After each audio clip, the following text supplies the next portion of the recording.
everybody knows the angelic voice Jason Derulo. He's done an excellent job marketing his songs by soulfully singing his name at the beginning of them. Jason Derulo. But whether you're a fan of his tunes or his moves, you'll likely be shocked by the new allegations being levied against him. Who knew that the guy who sang a song about not needing to speak the same language as someone to have with them would be capable of being a scuzz? So what's going on? What is Jason Derulo being accused of? And who's behind the allegations? There's a lot to break down in this video, including alcohol, sexual harassment, animal sacrifice, and possibly cocaine. It'll probably be a long one, so make sure you stick around till the end so you don't miss a thing. Emaza Gibson is a singer who's done quite well for herself over the years. She started out with an R&B hip-hop group named Sorority, which she formed with her sisters Sayer and Zuni Gibson. They moved out to LA to try and make it big in 2008, and the group was out of this world talented. We're talking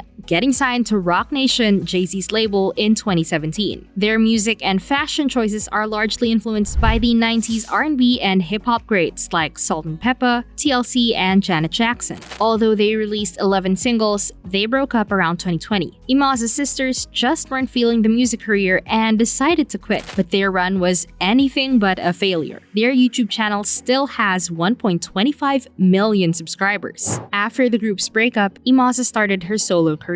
She really hustled and put in the work, making dance videos and such. Enter Jason Derulo. Gibson says that Derulo was familiar with Sorority, and that's why he reached out to her in August 2021 to offer her a record deal. This was a joint deal involving his album, Future History 2, that came out in 2021 with bangers like Lifestyle with Adam Levine and, of course, Atlantic Records. It sounds like the deal of a lifetime, but it also required a lot of work on her part. She was required to produce a mixtape in just 4 months and an entire album in 6 months. She was also contractually obligated to do a single with Jason Derulo, which she says she was okay with. I'm like, okay, well, Jason is a great artist. Big, international, powered by Atlantic. This should be a no-brainer, and I should be able to, start my solo career. She also said she'd always dreamed of getting signed to Atlantic Records.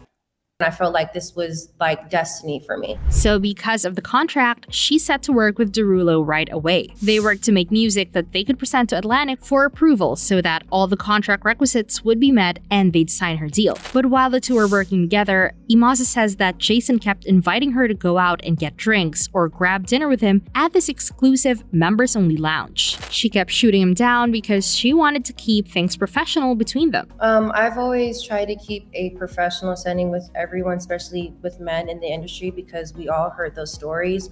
This is something, like I said, I've been wanting to do since a little girl, and no one gets taken serious if you're just out here trying to take things beyond a professional level. So then allegedly, he switched up his tactics and started encouraging her to drink while they were working at studio sessions. And she says she didn't take him up on that either, so she could focus on her work. Bring me, so they were from like 9 p.m. to like 2 in the morning. Then, sometime in September 2021, Emaza gave in and took a drink from Derulo during one of their studio sessions. She said he gave her inappropriately large amounts of alcohol and that she took one sip and it was way too strong. I told him that I wasn't a drinker. So it's like, you're not listening to that first time I tell you and you're still pushing on me. It's like pressure at this point. I'm not going to bend my morals in order to move forward with my career. She was pretty clear about that from the start. In fact, that clip comes from an interview she did back in November of 2021. But when she said something similar to Jason Derulo, she says he told her that she might need to do goat skin and fish scales to get ahead in the industry. She told NBC News that she already knew that fish scales was a particular type of cocaine, but that she had to Google what on earth goat skin was, and she was pretty surprised by the search results. She alleges that search engine results came back with articles that describe various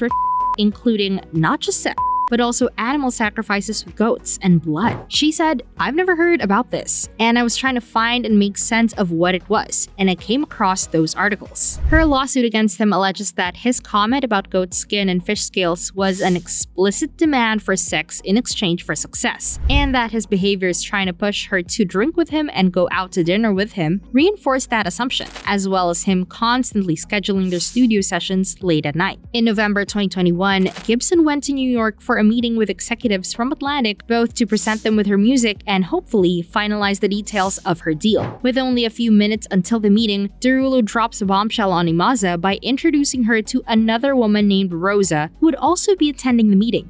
Of course, she was taken aback by this because no one had told her about it. To go to that meeting, I was alerted by him seconds before getting out the SUV that there's gonna be another artist by the name of Rosa joining us in the meeting. And I was under the impression that the meeting was for me because he told me I was gonna be the first artist signed to his label. And then when it was time to showcase her music, she was showcasing a record that was promised to me. The two women were left alone, and Rosa allegedly told Emaza that Derulo invited her to tag along to the meeting because he was on some which was her way of telling Emaza that they were having.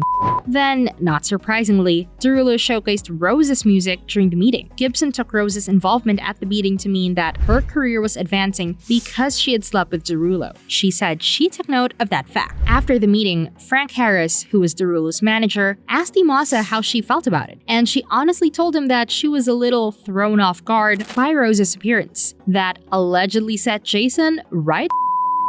According to Gibson's lawsuit, he immediately lost control and began aggressively hitting his armrest, screaming, "What does she have to do with you? We weren't going to tell you anything. We don't have to tell you anything." So that was a lot. But after that, Emaza said she got radio silence from Jason. She got her deal signed right after that meeting, but Derulo didn't assign her a project manager and he was ignoring all of her messages. With help from her mom, the two finally got in contact with an Atlantic Records executive who signed her a project manager and got her to work writing songs. Then in June 2022, she had a meeting with Derulo at his home in Malibu, where Emaza was asking questions about her budget and the song selections for her album. But Derulo supposedly told her that she was worried about the wrong things, and smugly declared that he could always get new records. And because of the way he said it, it sounds like Emaza didn't think he was talking about records as much as he was talking about getting new females via my drift. So after that, she started getting anxious about what she'd have to do to fulfill her contractual obligations. Later in June, Derulo scheduled a recording session with Emaza, but that went south because he had another fit of rage. She was late to the session because traffic in LA was crazy that day due to several dignitaries that were in town, as well as President Biden for the Summit of the Americas. Let him know that I was on my way. I got my videographer.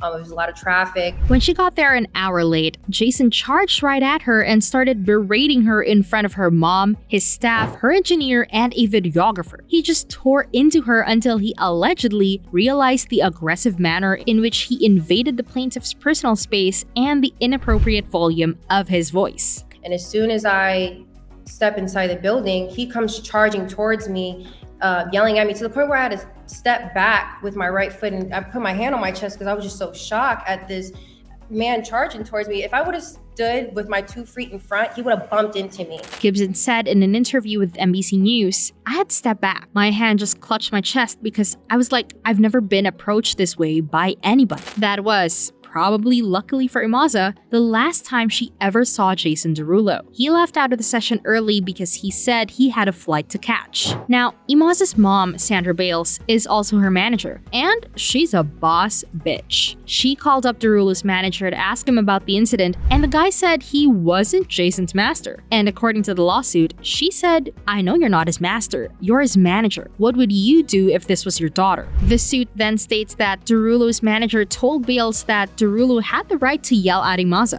Understandably, Emaza was upset about that response and the whole situation. She said she started to feel like this amazing opportunity was going to deteriorate because she turned Derulo down and wouldn't sleep with him. In July that year, Emaza called up an executive at Atlantic Records and she said in her lawsuit that this person said this about the behavior that she'd experienced. "The Atlantic team wants you to win, but I can't say the same for Jason." On September 6, 2022, Emaza Gibson was dropped not just from Derulo's future history, but also from Atlantic Records. Her and her momager tried reaching out to Atlantic Records Human Resources to talk to someone about his emotionally and physically inappropriate behavior, but no one ever got in contact with them. Drop when I heard that because I was like, I'm not asking to be released. I'm asking to release my music. Gibson said this about her lawsuit and what she allegedly experienced. I'm just trying to fight for what's right because what was done to me was not okay. And I wouldn't want anybody else to go through what I went through. They wasted my time. They promised me things. Forget the contract. That's what I was told. But if I wasn't